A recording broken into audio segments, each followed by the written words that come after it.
Time travel. दोस्तों ये एक ऐसा टॉपिक है जो सभी को रोमांचक लगता है।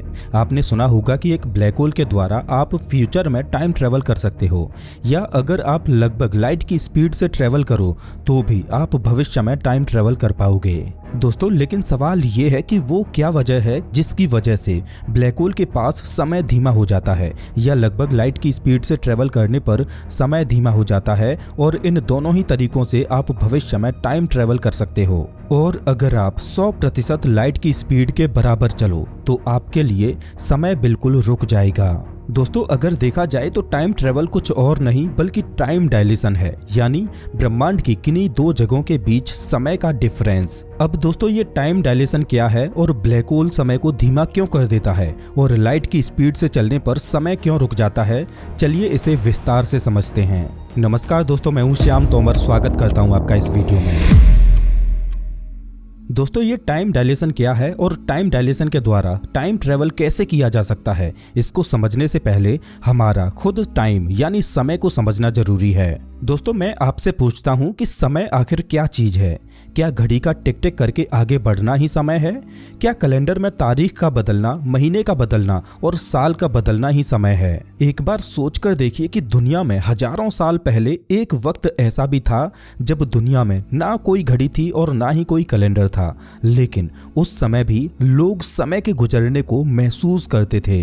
लेकिन आज हमने समय को घड़ी और कैलेंडर में बांध दिया है। तो दोस्तों क्या वास्तव में यही समय है? नहीं, वास्तव में जिसे हम समय कहते हैं असल में वो समय है ही नहीं। ये हमारा भ्रम है कि हमने समय को घड़ी और कैलेंडर में बांध रखा है, लेकिन असल सच तो ये है कि हमने समय को नहीं बल्कि समय ने हमें बांध रखा है। देखा जाए तो घड़ी की टिक टिक से हमें समय के गुजरने का एहसास नहीं होता, बल्कि परिवर्तन से हमें समय के गुजरने का एहसास होता है। ये कहना गलत नहीं होगा कि बदलाव ही हमें समय की अनुभूति कराता है। जैसे एक छोटा सा बीज अंकुरित होकर एक पौधा बनता है और वो पौधा एक दिन एक विशाल वृक्ष में बदल जाता है। दोस्तों एक बीज से विशाल वृक्ष में बदलने का परिवर्तन रातों रात नहीं होता, बल्कि उसकी एक पूरी जर्नी होती है, और ये जर्नी एक तात्कालिक क्षण यानी प्रेजेंट यानी वर्तमान के द्वारा आगे बढ़ती है। उस पेड़ के लिए ये जर्नी ही समय की अनुभूति है। दोस्तों परिवर्तन की इस जर्नी को हम 3 कालों में बांटते हैं, भूत, वर्तमान और भविष्य। कोई भी बदलाव पास्ट से शुरू होकर वर्तमान के द्वारा भविष्य की ओर बढ़ता है। दोस्तों पास्ट, प्रेजेंट और फ्यूचर को समझने से पहले आपको एंट्रोपी को समझना चाहिए। इमेजिन कीजिए कि एक बिल्कुल साफ कमरा है, उस कमरे के अंदर बेड परफेक्टली सेट है, किताबें बुक शेल्फ में सीधी रखी हुई हैं, फ्लोर चमक रहा है। कहने का मतलब पूरा सिस्टम एक ऑर्डर में सेट है। अब जैसे जैसे समय गुजरता जाएगा वैसे वैसे कमरे के अंदर जो चीजें ऑर्डर में लगी हुई थीं उनका ऑर्डर चेंज होता जाएगा और डिसऑर्डर बढ़ता जाएगा। जैसे समय के साथ कमरे के अंदर धूल जम जाएगी, फ्लोर के टाइल्स खराब होने लगेंगे, दीवारों का पेंट उखड़ने लगेगा, किताबों के पन्ने खराब होने लगेंगे। कहने का मतलब समय के साथ कमरे के अंदर डिसऑर्डर बढ़ता जाएगा। दोस्तों इसी को एंट्रोपी कहते हैं। हमारा ब्रह्मांड भी कुछ इसी तरह से काम करता है। ब्रह्मांड में एंट्रोपी हर पल बढ़ती जा रही है, चीजें ऑर्डर से डिसऑर्डर की ओर चल रही हैं। जैसे एक समय था जब पूरा यूनिवर्स एक सिंगुलरिटी में समाया हुआ था, फिर बिग बैंग हुआ, उसके बाद गैलेक्सीज बनी, स्टार्स बने और ब्रह्मांड में एनर्जी फैलती गई। हर स्टेप पर एंट्रोपी बढ़ती गई और आज भी हमारा ब्रह्मांड फैलता ही जा रहा है और ठंडा होता जा रहा है, और धीरे धीरे ब्रह्मांड एक ऐसी स्टेट की ओर जा रहा है जिसे कहते हैं heat death of the universe. यानी भविष्य में एक समय ऐसा आएगा जब सब कुछ इवनली फैल जाएगा और ब्रह्मांड में कोई भी काम की एनर्जी नहीं बचेगी। उस पॉइंट पर समय का अस्तित्व तो होगा, लेकिन अब उस पॉइंट पर ब्रह्मांड में कोई भी घटना नहीं घटेगी, ना ही कोई बदलाव होगा। जब ब्रह्मांड में कोई बदलाव ही नहीं होगा तो उस पॉइंट पर पूरे ब्रह्मांड के लिए समय का कोई अर्थ नहीं बचेगा, और अनंत काल तक ऐसा ही फील होगा जैसे ब्रह्मांड के लिए समय रुक गया हो। कहने का मतलब समय का फ्लो दरअसल एंट्रोपी का फ्लो है और ब्रह्मांड में हमेशा एंट्रोपी ऑर्डर से डिसऑर्डर की तरफ चलती है। जैसे अगर आप एक बार किसी गिलास को गिराकर तोड़ दें तो आप उस घटना को रिवर्स नहीं कर सकते, यानी गिलास को पहले जैसा नहीं बना सकते। मतलब एंट्रोपी हमेशा फॉरवर्ड डायरेक्शन में ही चलती रहती है। अब दोस्तों एंट्रोपी में कितना बदलाव आया इसको हम 3 कालों में देखते हैं, पास्ट, प्रेजेंट और फ्यूचर। पास्ट वो होता है जब ब्रह्मांड में एंट्रोपी बहुत ही कम थी, उस समय ब्रह्मांड में सारी चीजें एक ऑर्डर में थीं। और फ्यूचर वो होता है जब ब्रह्मांड की सारी चीजों का डिसऑर्डर बढ़ जाएगा और एंट्रोपी पूरी तरह अपने पीक पर होगी। और प्रेजेंट वो तात्कालिक क्षण है जिसमें हम चीजों के ऑर्डर से डिसऑर्डर में होने के बदलाव को महसूस करते हैं। दोस्तों प्रेजेंट को आप एक ऐसी बाउंड्री समझिए जहां फ्यूचर पास्ट में कन्वर्ट होता रहता है। सोचो अभी आप इस वीडियो को देख रहे हो, ये जो इसी पल में हो रहा है इसी को प्रेजेंट कहते हैं। प्रेजेंट वो पल होता है जहां रियलिटी एक्चुअली एग्जिस्ट करती है, लेकिन ये प्रेजेंट बहुत ज्यादा देर तक टिकता ही नहीं, एक पल में ही ये प्रेजेंट पास्ट बन जाता है। दोस्तों पास्ट, प्रेजेंट और फ्यूचर दरअसल लो एंट्रोपी से हाई एंट्रोपी का फ्लो है, जिसे आप समय बोल सकते हो। और समय की ये धारा हमेशा पास्ट से फ्यूचर की ओर बहती है, जिसे एरो ऑफ टाइम भी बोला जाता है। तो दोस्तों समय कुछ और नहीं बल्कि ब्रह्मांड में होने वाला बदलाव ही समय है, और हमें बदलाव को देखकर ही समय के गुजरने का एहसास होता है। अगर ये बदलाव रुका तो समय भी रुक जाएगा।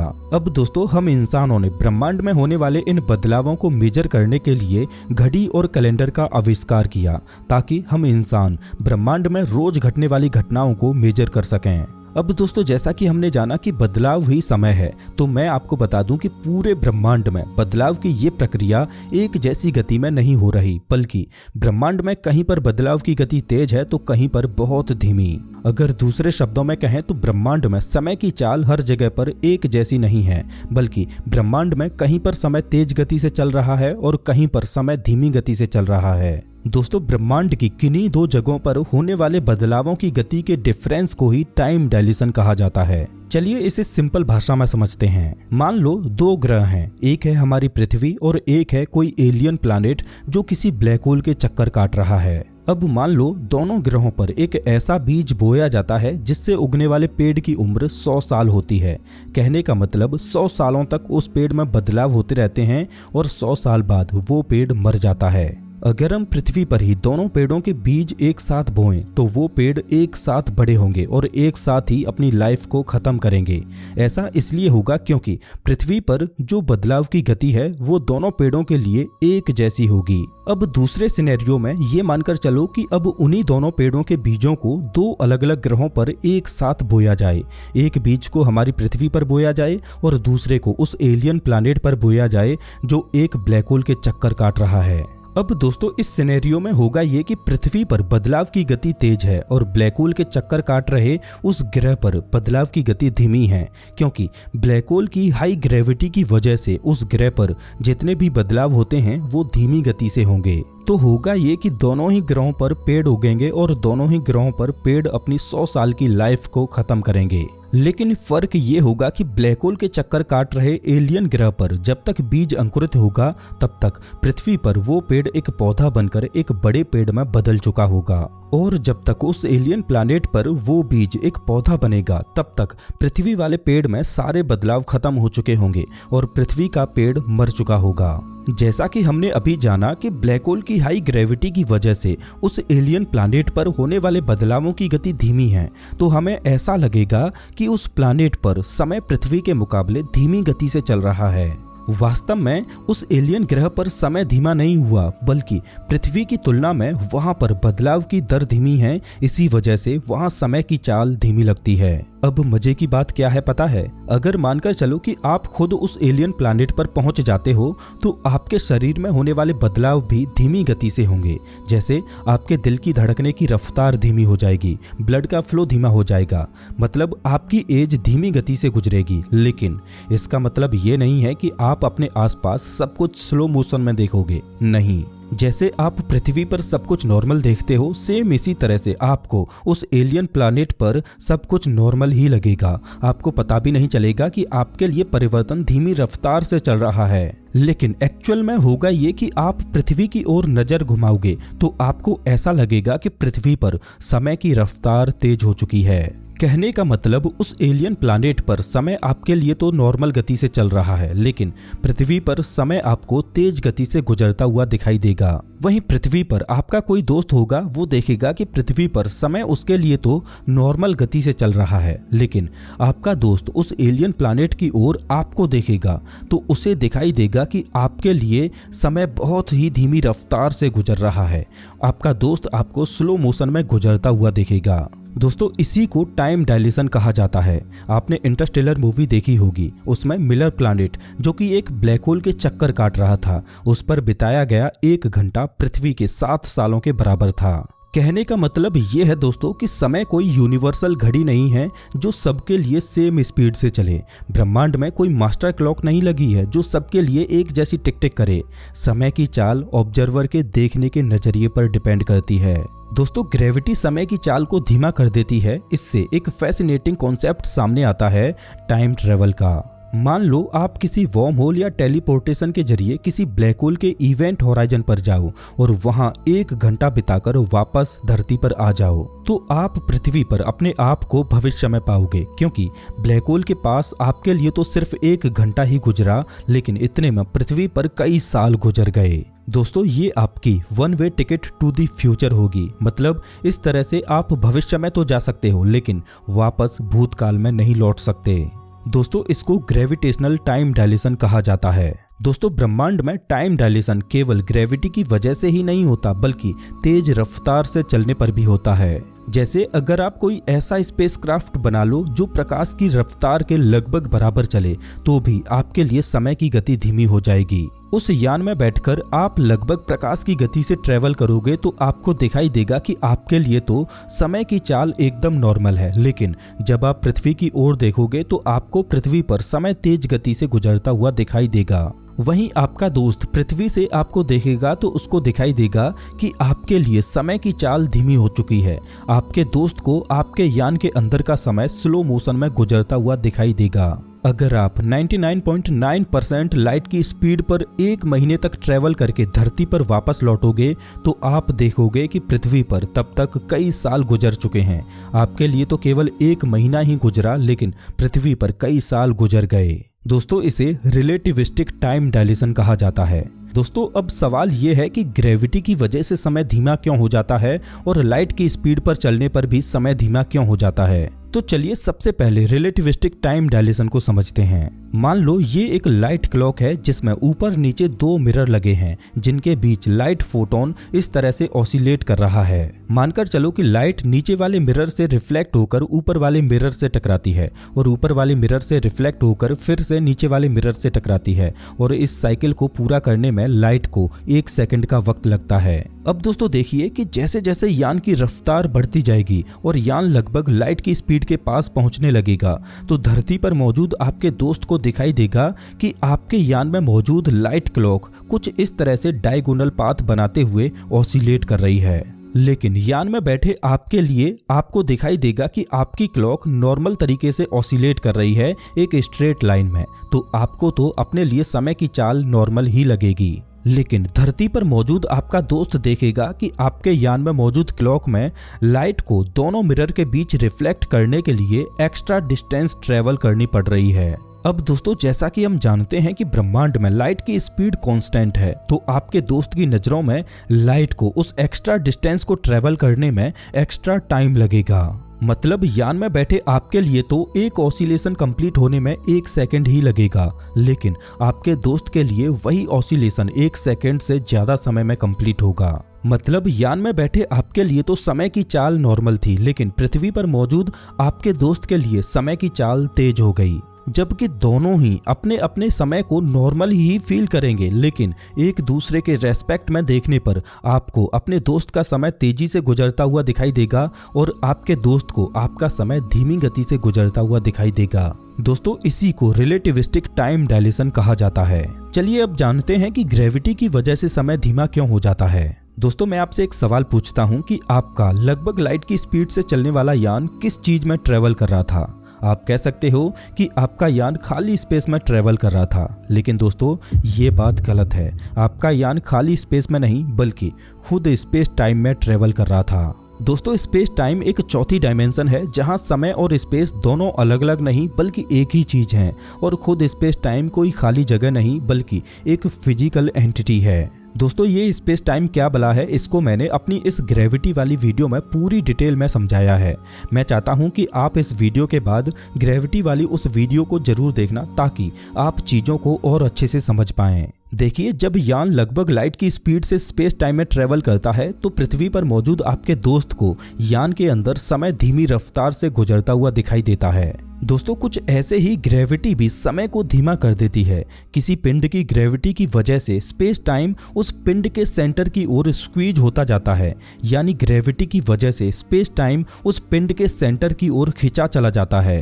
अब जैसा कि हम जानते हैं कि जैसे जैसे हम उस पिंड से दूर जाते जाएंगे वैसे वैसे उस पिंड की ग्रेविटी भी वीक पड़ती जाएगी। आप इस एनिमेशन को देखिए, इसमें आप देख पा रहे होंगे कि इस प्लैनेट के पास स्पेस टाइम तेजी से फ्लो करते हुए सेंटर की ओर स्क्वीज हो रहा है, लेकिन अगर प्लैनेट से दूर जाएं तो हम देखेंगे कि प्लैनेट से दूर स्पेस टाइम के फ्लो होने की स्पीड धीमी है। अब दोस्तों आप एक बात समझ लो कि लाइट हमेशा इसी स्पेस टाइम में ट्रेवल करती है।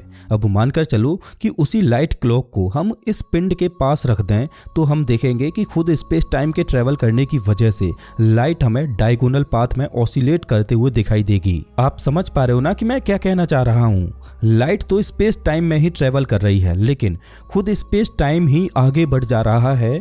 इस वजह से लाइट हमें डायगोनली ट्रेवल करते हुए दिखाई देगी। इसी वजह से ग्रेविटी समय की चाल को धीमा कर देगी। अब दोस्तों आप जैसे जैसे उस क्लॉक को लेकर उस प्लैनेट से दूर होते जाओगे तो स्पेस में मौजूद ऑब्जर्वर देखेगा कि जैसे जैसे आप प्लैनेट से दूर जा रहे हो तो दूरी के बढ़ने के साथ साथ स्पेस टाइम का जो फ्लो है वो भी धीमा होता जा रहा है, जिस वजह से लाइट को ऑसिलेट करने में पहले की अपेक्षा कम डिस्टेंस ट्रेवल करनी पड़ रही है, जिस वजह से समय की चाल भी पहले की अपेक्षा थोड़ी तेज हुई है। दोस्तों इसी को ग्रेविटेशनल टाइम डायलेशन बोला जाता है। जिस पिंड पर ग्रेविटी जितनी ज्यादा स्ट्रॉन्ग होगी उस पिंड पर समय की चाल उतनी ही ज्यादा धीमी होगी। और ब्रह्मांड में एक ब्लैक होल की ग्रेविटी इतनी तीव्र होती है कि वो समय को भारी मात्रा में प्रभावित करता है। दोस्तों ऐसा माना जाता है कि ब्लैक होल की सिंगुलरिटी में समय पूरी तरह से रुक जाता है। ऐसा इसलिए होता है क्योंकि ब्लैक होल की सिंगुलरिटी में स्पेस टाइम का फ्लो लाइट की स्पीड से होता है। अब आपके मन में एक सवाल आ सकता है कि अगर स्पेस टाइम लाइट की स्पीड से फ्लो करे तो समय रुक क्यों जाएगा। तो इसको जानने के लिए आपको उसी यान में चलना पड़ेगा जो लगभग लाइट की स्पीड से स्पेस टाइम में ट्रेवल कर रहा था। दोस्तों आप एक बात समझ लीजिए कि ब्रह्मांड में कोई भी चीज लाइट की स्पीड से तेज ट्रेवल नहीं कर सकती। प्रैक्टिकली वही चीज लाइट की स्पीड से ट्रेवल कर सकती है जो मासलेस हो, जिसमें कोई भी मास ना हो, और फोटोन पार्टिकल ही मासलेस होते हैं, इसीलिए वो लाइट की स्पीड से ट्रेवल करते हैं। अगर आपने गौर किया हो तो मैं हर बार बोल रहा हूँ कि लगभग लाइट की स्पीड से चलने वाला यान, प्रैक्टिकली यान में कुछ ना कुछ मास होगा, इसीलिए वो लाइट की स्पीड से ट्रेवल नहीं कर सकता। लेकिन दोस्तों हम अपनी कल्पना में ये मानकर चलते हैं कि ये यान लगभग लाइट की स्पीड से नहीं बल्कि खुद लाइट की स्पीड से ही ट्रेवल कर रहा है। तो दोस्तों इस सिनेरियो में एक रोमांचक घटना घटेगी। होगा ये कि जब आपका यान 100% लाइट की स्पीड से चलेगा तो पृथ्वी पर मौजूद आपके दोस्त को दिखाई देगा कि आपकी जो लाइट क्लॉक है उसमें मौजूद फोटोन पार्टिकल ऑसिलेट ना करके एक स्ट्रेट लाइन में आपके यान के पैरेलल में आगे की ओर लाइट की स्पीड से ट्रेवल कर रहा है। मतलब आपके दोस्त को दिखाई देगा कि आपके यान में समय पूरी तरह से रुक चुका है। मतलब लाइट की स्पीड पर ट्रेवल करने पर समय पूरी तरह से रुक जाता है, और कुछ इसी तरह से ब्लैक होल की सिंगुलरिटी में होता है। उम्मीद है दोस्तों आपको टाइम डायलेशन का ये कॉन्सेप्ट समझ आया होगा। दोस्तों ग्रेविटी स्पेस टाइम को क्यों और कैसे प्रभावित करती है और वास्तव में खुद ग्रेविटी क्या चीज है, इसको जानने के लिए आपको स्क्रीन पर दिख रही इस वीडियो को जरूर देखना चाहिए। ये वीडियो आपका ब्रह्मांड को देखने का नजरिया पूरी तरह से बदल देगा। अगर आपको ये वीडियो अच्छा लगा हो तो इसे लाइक जरूर करें और ऐसे ही रोमांचक वीडियो देखने के लिए चैनल को सब्सक्राइब करें, साथ ही बेल आइकन दबाएं।